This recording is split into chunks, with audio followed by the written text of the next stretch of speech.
In this little time of ordinary time before we enter into Lent, we're hearing the Sunday Gospels from Matthew. And 2 weeks ago was the Beatitudes. Last Sunday was Jesus reminding us that we are salt and light for the world.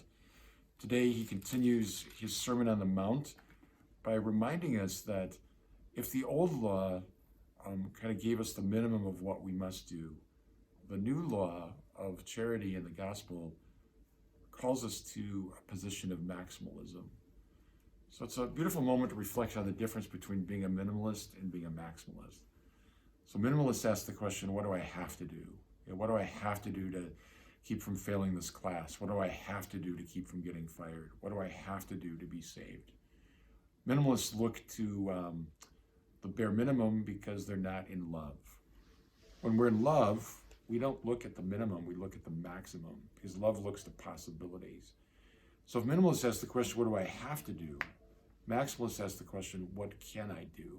What's possible? And that's really the vision that Jesus is leading us to. So it's not enough just to love your friends and hate your enemies. He calls us to forgive our enemies.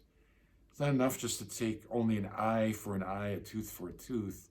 The Lord invites us to forgive and to turn the other cheek.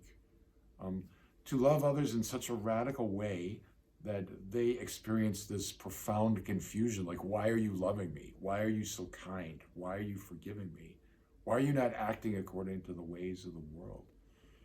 And of course, Jesus doesn't just preach this, he lives it out most profoundly from the cross. So think about that powerful moment in Luke's gospel where Jesus has been nailed to the cross, and the people that are killing him are also mocking him. As if it isn't enough that they're killing him, they're also jeering at him as he's dying. And he looks down at them with this tremendous heartfelt compassion and makes an excuse for their evil. He says, Father, forgive them. They don't know what they're doing. So that's the ideal of compassion and mercy and maximalism that the Lord asks us to embrace. So when we fall in love with God, we stop asking the question, what do I have to do? And we start asking the question, Lord, what can I do?